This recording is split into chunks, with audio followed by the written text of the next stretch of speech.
ontem eu encontrei com um colega meu, ele é mecânico aqui na cidade, e aí ele estava me falando assim, ele estava me falando, meu neto, ele chega assim, às vezes para mim e fala assim, ele é de uma outra igreja, né? Disse assim,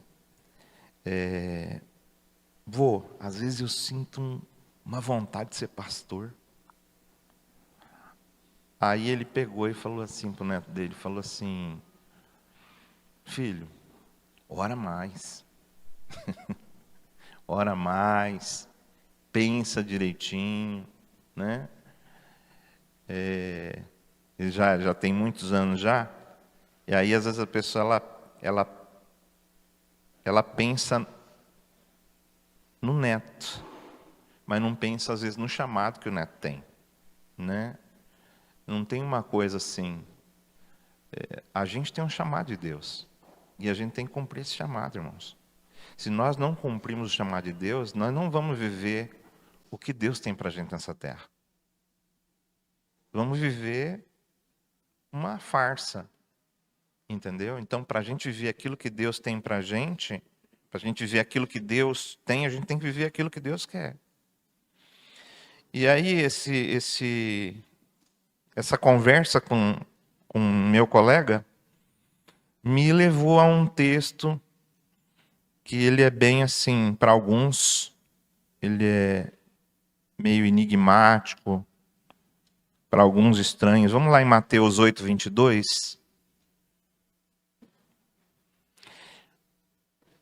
Mas eu vou ler. Vamos ler o 18, verso 18. Põe 18, vamos descendo.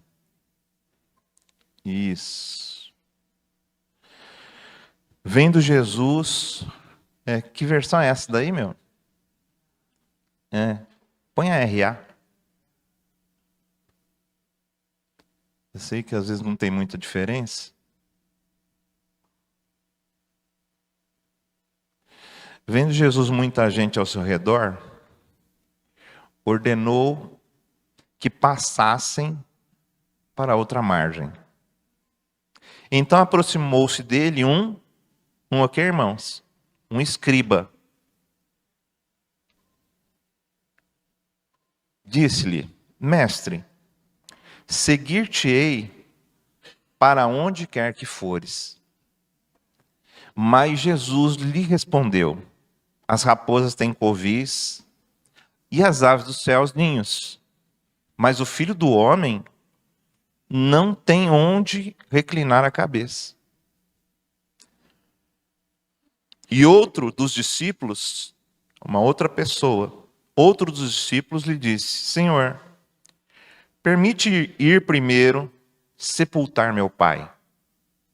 Replicou-lhe, porém, Jesus, segue-me e deixa aos mortos os sepultar os seus próprios mortos. Até aí. Agora vamos lá em Lucas, capítulo 9, Lucas capítulo 9.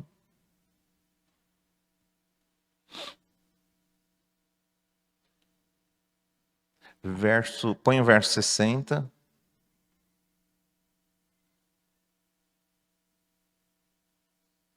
Agora volta, acho que até o 52, deixa eu ver.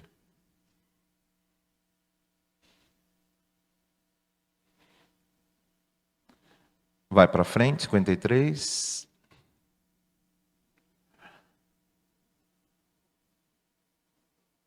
Mais um pouquinho.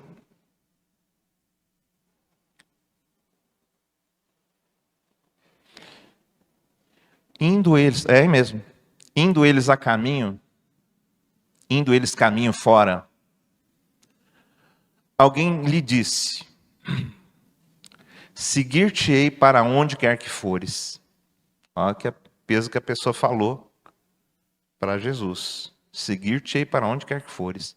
Mas Jesus lhe respondeu. Aí Jesus falou para ele, as raposas têm seus covis, as aves do céu ninhos, mas o Filho do Homem não tem onde reclinar a cabeça. A outro disse Jesus: segue-me.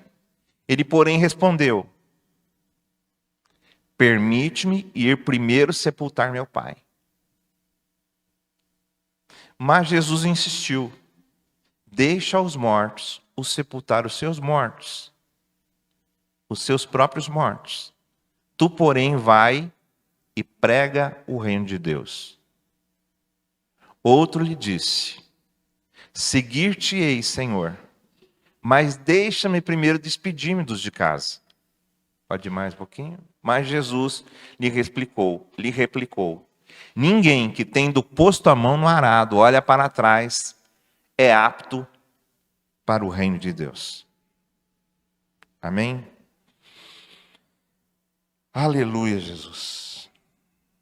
Senhor Jesus, por favor, que o Senhor possa ministrar os nossos corações, ministrar as nossas vidas.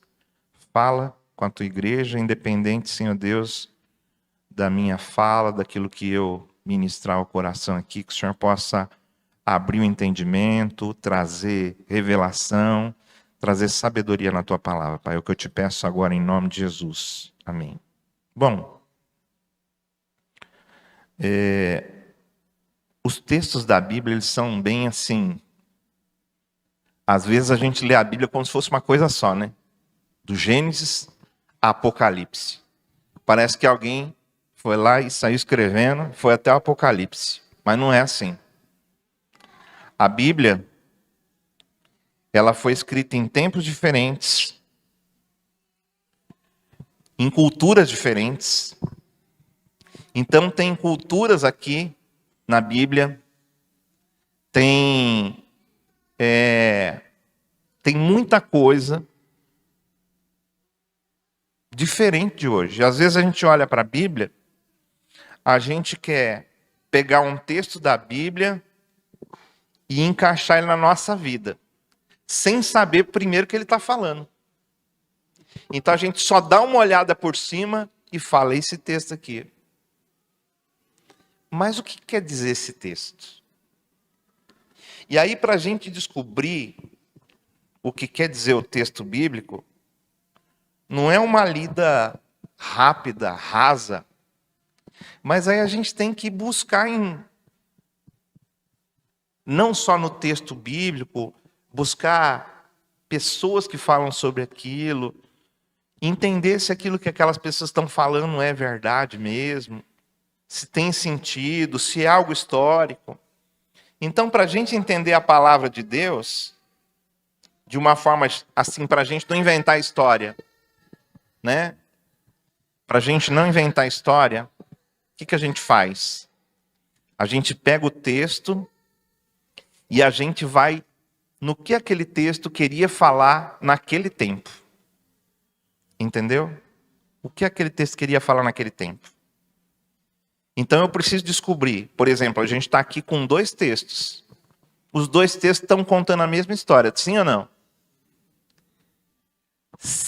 Parece que sim. E estão mesmo. Só que é o seguinte, o livro de Mateus,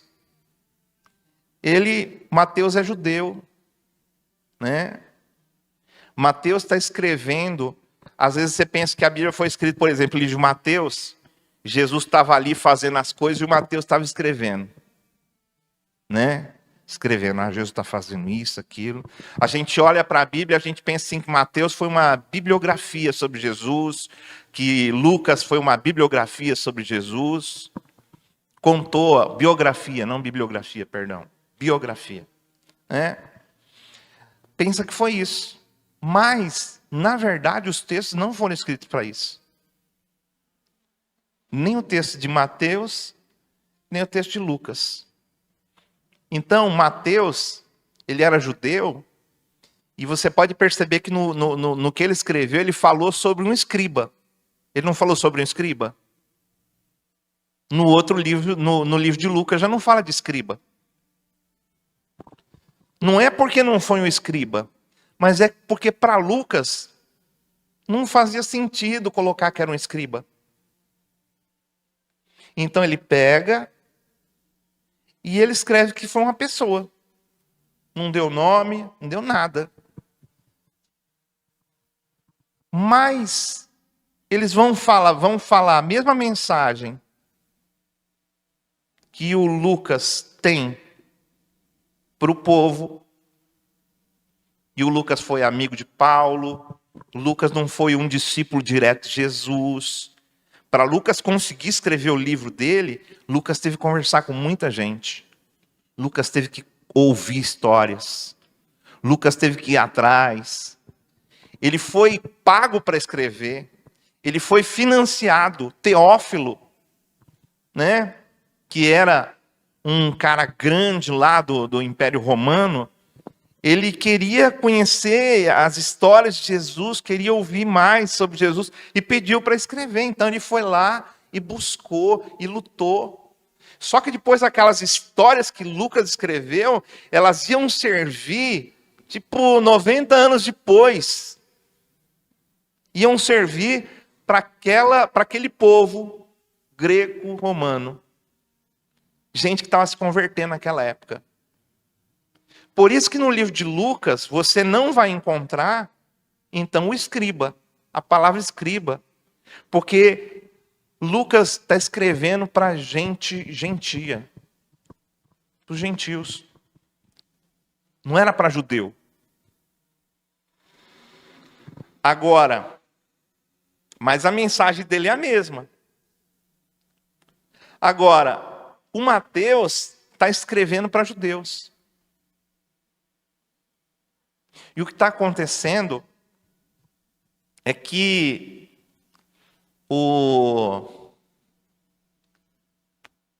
no tempo que o Mateus ele vai escrever, ele está escrevendo isso, ele está querendo provar, e ele começa, o livro de Mateus, ele começa com uma árvore genealógica, né? Com genealogia.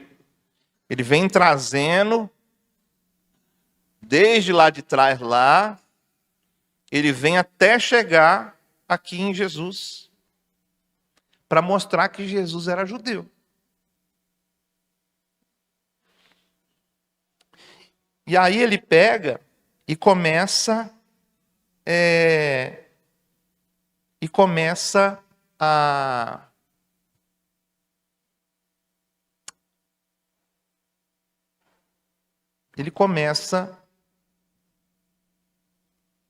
Bom, deixa eu voltar aqui. Cuidado para não colocar nada cantado, porque me tirou a atenção. Tá bom? Obrigado. O que eu estava falando mesmo? Sim, do Mateus. Mateus, judeu, isso, água é bom para a mente. Água gelada.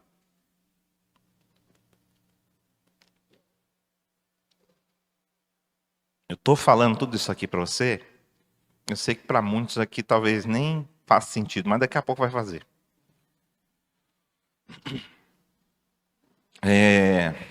Então, o Mateus está escrevendo para esse povo judeu, e olha só.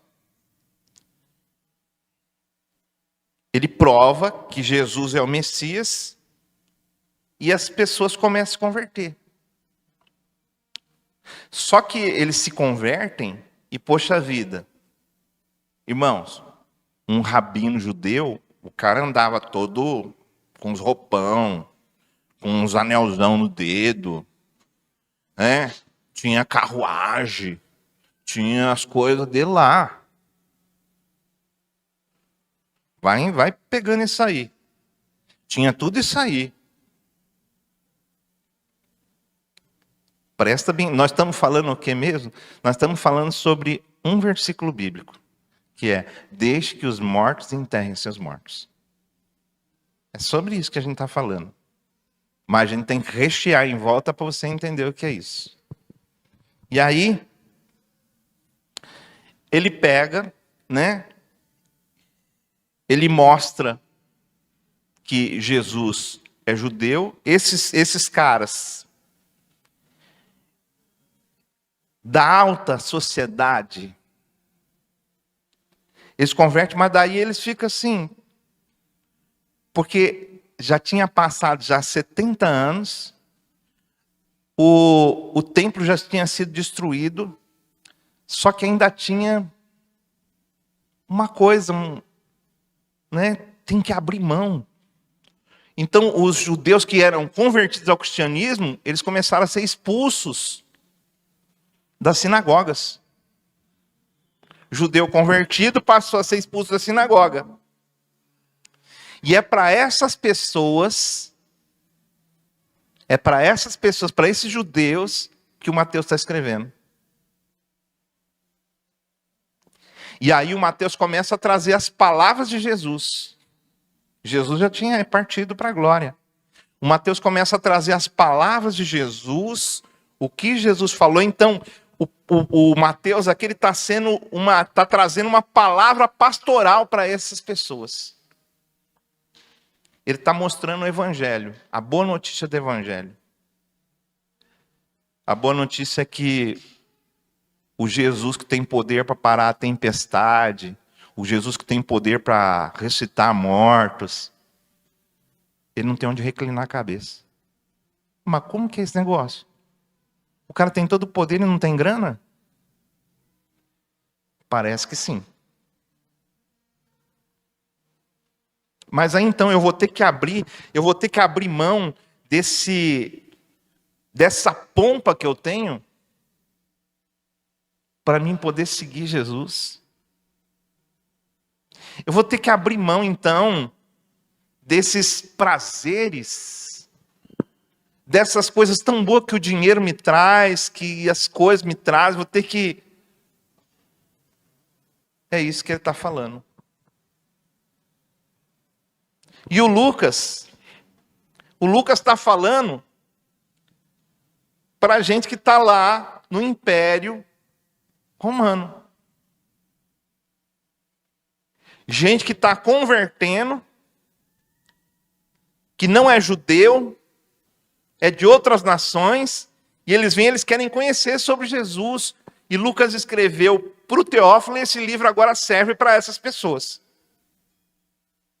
E aí eles estão vendo lá, para eles seguir Jesus, eles vão ter que às vezes largar as coisas. Eles vão ter que tirar algumas coisas da vida deles. Então, no primeiro século, a mensagem sobre Jesus, ela espalhou como fogo. Foi um fogaréu, onde Jesus passava. Só que daí quando a gente então vai olhar agora os livros e ver como que o Mateus está escrevendo, como que o Lucas está escrevendo, esses evangelistas então dão essa declaração aqui chocante. Deixe que os mortos enterrem os seus próprios mortos. Jesus não está querendo mostrar insensibilidade com luto. Mas, na verdade, ele estava querendo aqui mostrar um filtro. Era a peneira de Deus separando uma multidão curiosa dos verdadeiros seguidores de Jesus. O que Jesus tinha feito com o Mateus agora estava fazendo com as pessoas. Então, para a gente compreender o peso dessa exigência para as nossas vidas hoje, a gente precisa de examinar, então, essa linguagem original, né? E perceber que nesse texto aqui tem duas áreas vitais que pode operar no nosso coração. Uma é o conforto e outra é a segurança. A gente gosta de conforto. A gente gosta de segurança.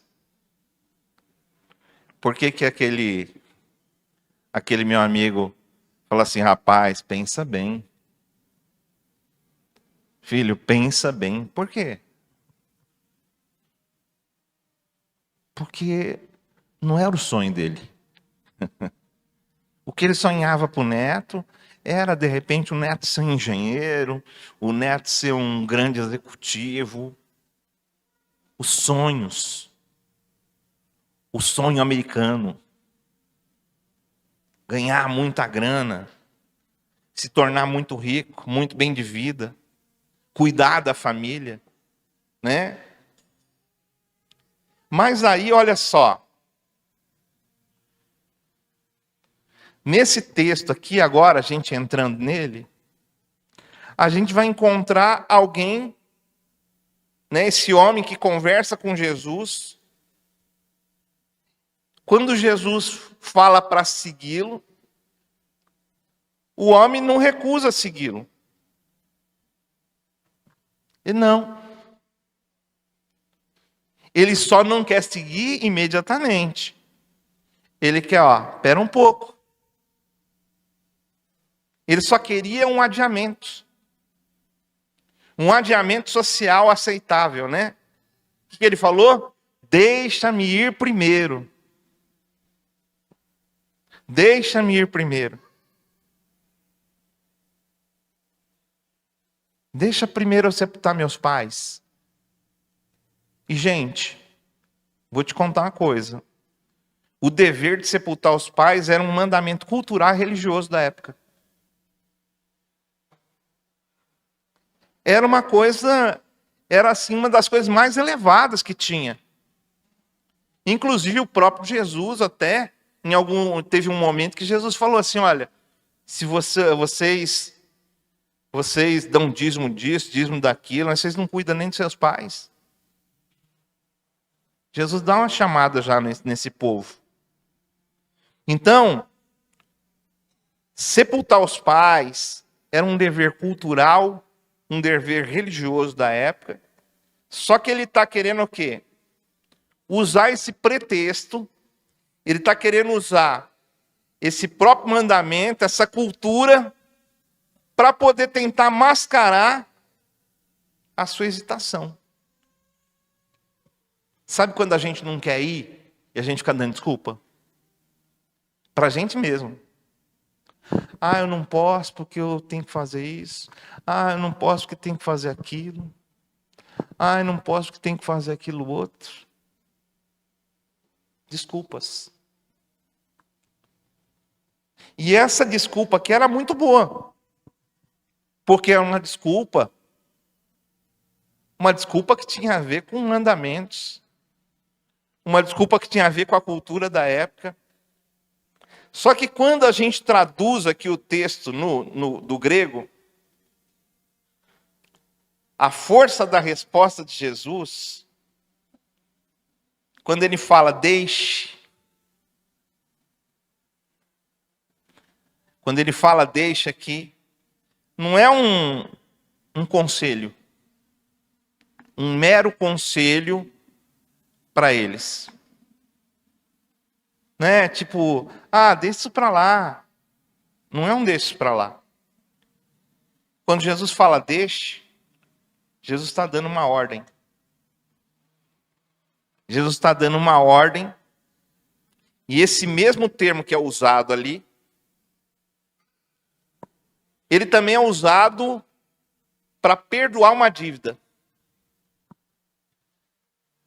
Então, quando Jesus está falando aquele deixe, ele está falando de você perdoar, de você se libertar.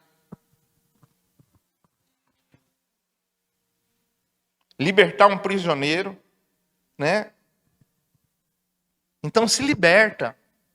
Quita essa dívida que está na mente.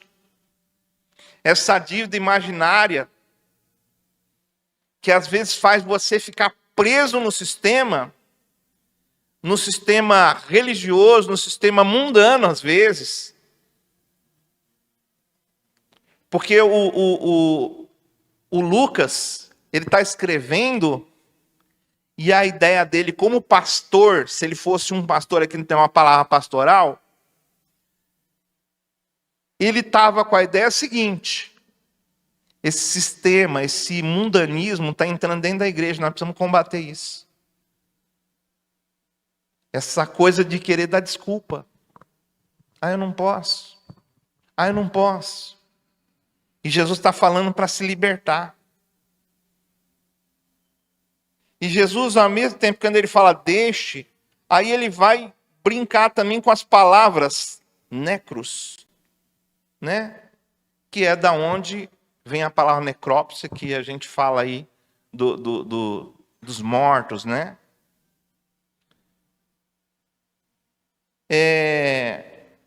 Jesus, então, ele usa a mesma palavra em dois estados diferentes. Deixe os mortos enterrarem seus próprios mortos. Jesus está dizendo assim, olha, deixa aquelas pessoas que estão dormentes espiritualmente. E aí os outros mortos, ele está falando que cuidem desses cadáveres. Então aqui é morto espiritualmente, seria dormente espiritualmente, e aqui ele está falando de morto mesmo. Jesus então ele faz contrasta isso.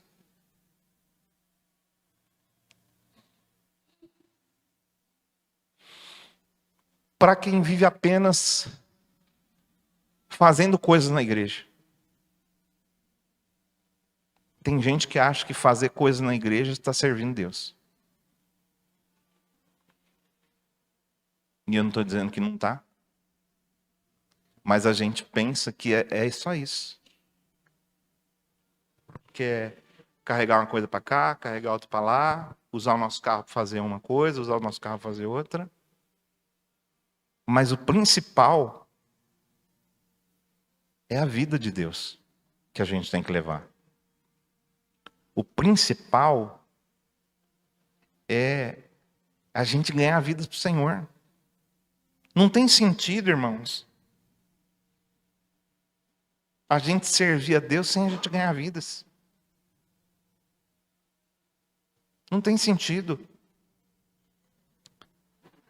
Imagina só, vamos pensar assim, um marinheiro, ele recebe um chamado, e ele está pronto para partir para uma missão de resgate em alto mar. Tem um monte de gente lá, se afogando. O marinheiro está com o navio ali preparado, de repente ele olha, e ele vê num lado do navio, está desgastado, está faltando tinta. E aí o que ele faz? Ele pega um pincel e começa a retocar. Começa a retocar. E aquilo ali é importante? Sim. É uma tarefa útil? É. Só que enquanto ele está pintando aqui, o navio não sai e as pessoas estão morrendo afogadas. Então, às vezes, a gente está muito preocupado com a manutenção do nosso navio. E esquecendo que a gente tem que ir com esse navio para salvar as pessoas. As pessoas estão se afundando. E muitas vezes a nossa vida espiritual ela fica paralisada. Não por coisas pecaminosas. Porque não é pecado pintar a lateral do navio.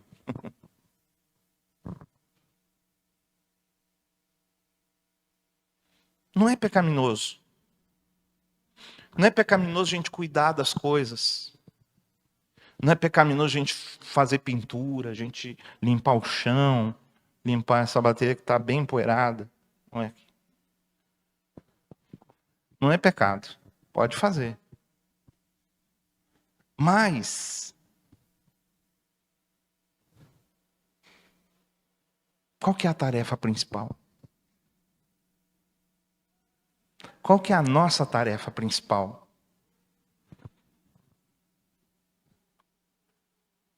Muitas vezes, então, irmão, a gente usa a nossa vida espiritual, às vezes, ela fica paralisada por tarefas boas e legítimas. Tarefas que elas são importantes. Elas são legítimas. Mas a gente usa para não entrar no barco do discipulado radical, porque a gente não está afim de ser discípulo de verdade de Jesus. A gente quer ser crente. Essa era uma preocupação do Mateus e do Lucas. Todo mundo achava legal o poder de Jesus. Todo mundo achava legal o poder de Jesus, o poder de parar a tempestade, o poder de fazer milagres acontecerem e transformar água em vinho e tantas outras coisas mais. Mas quando Jesus fala, eu não tenho onde reclinar a cabeça. Você tem certeza? A gente tem que saber, Jesus nunca parou, nunca enganou ninguém. Jesus nunca teve a intenção e nunca fez isso de enganar alguém. Agora, esse filtro pastoral, ele não para nessa reorganização, né, da questão do conforto, da segurança que a gente quer. A gente precisa de reorganizar, então, nossas prioridades. Quais são as nossas prioridades? E é disso que esse texto está falando. Ele desafia a gente como que a gente enxerga a nossa própria missão na igreja. E aí Lucas ele escreve algo diferente um pouquinho de Mateus. Ele vai lá e ele fala assim, olha, tu, porém, vai e prega o reino de Deus. O Mateus não escreveu isso. Tu, porém, vai e prega o reino de Deus. Então, enquanto o Mateus está destacando a autoridade do Messias sobre a lei, porque era uma lei enterrar os seus mortos, né? Era uma lei, era uma cultura. E aí, é uma cultura importante, é algo importante, mas peraí, Jesus falou, tem algo mais importante, é o meu reino. Vocês estão querendo cumprir esse mandamento aí, vocês estão tão preocupados com isso? Só que primeiro o meu reino. Primeiro precisa levar o reino. E aí, Lucas, ele não fica preso nisso, ele dá uma ordem. Ele fala, vai e leva, né? Anuncia. E a palavra grega que Lucas usa aqui, anuncia, não é a palavra comum para pregar. É a palavra diagele. E esse gele aqui, ele vem com um artigo que ele aumenta mais a potência dessa palavra. Intensifica mais. Significa você fazer a mensagem atravessar fronteiras.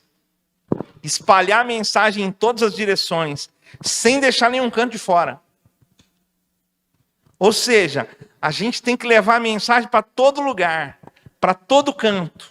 Nenhum lugar pode ficar de fora. Nós temos que entrar em todo lugar, em todos os lugares, em todas as direções. Quando Jesus, e Lucas escreve isso, e aí vem eles estão falando do morto, né? Do morto. É a desculpa deles, deixa primeiro enterrar os meus pais. Então isso aí vai em contraste.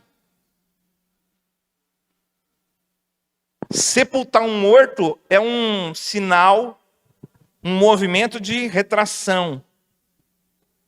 De se colocar sobre a terra, de fechar, de guardar o passado. Às vezes nós ficamos presos no passado. Ficamos guardando o passado. Ah, eu não faço mais porque lá no passado aconteceu isso. Ah, lá no passado aconteceu aquilo. Essa palavra que ele usa é um movimento de expansão, de fazer a vida do reino atravessar o mundo.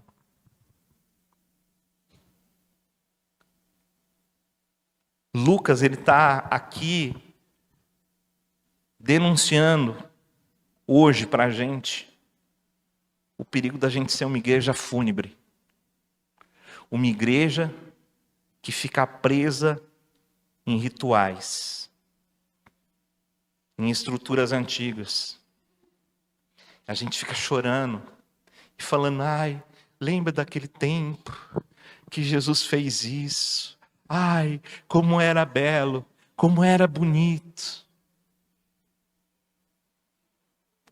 De ficar chorando o passado, manter os rituais convenientes. Tem gente que acha que vir no culto já é um sacrifício.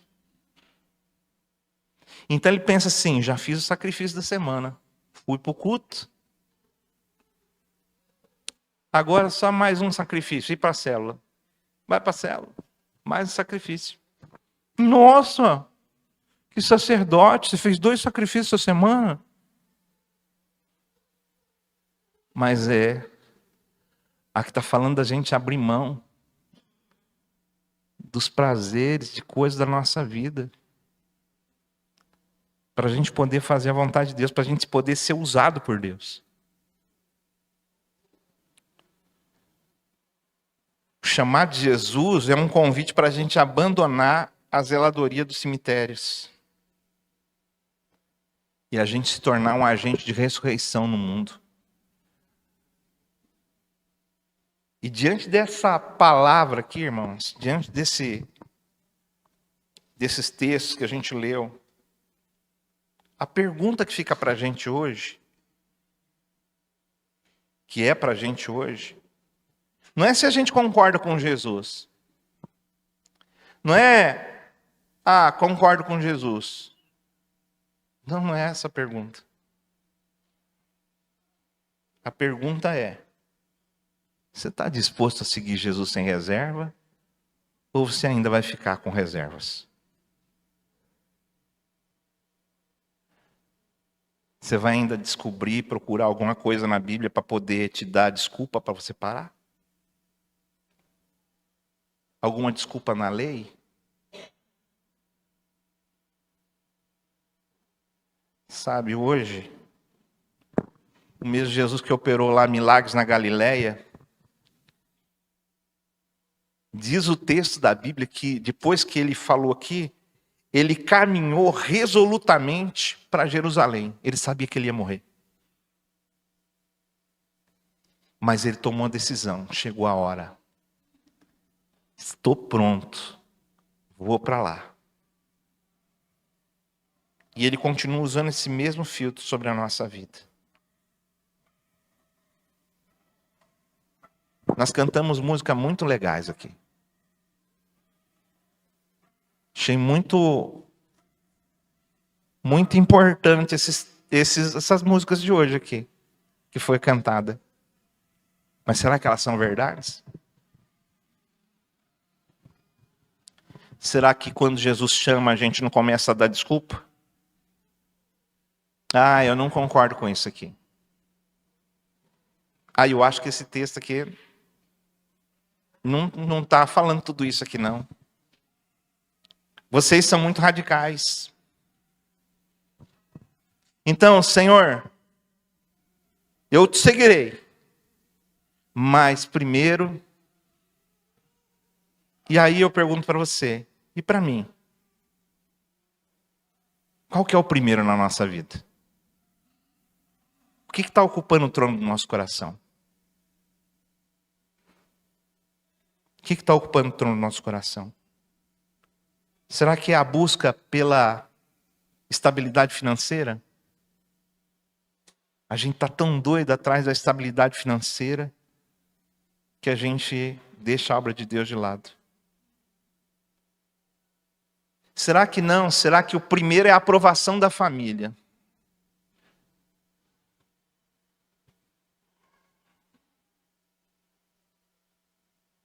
E Jesus um dia falou, olha, aquele que não deixar pai, mãe, irmão, irmã, por amor de mim. E Jesus não está falando para você abandonar, largar para lá. Ele está falando que existe uma coisa que é mais importante. Que a gente precisa de dar prioridade. Ou às vezes é o medo do desconhecido. Você fica com medo de liderar. Você fica com medo de assumir responsabilidade. Ou você não quer assumir responsabilidade, que você fala assim, mas eu não consigo largar isso aqui. Você não larga as coisas por causa de Jesus. Ou porque você queria ter o líder fulano de tal, e aí o pastor vai te colocar com outro, aí você não aceita.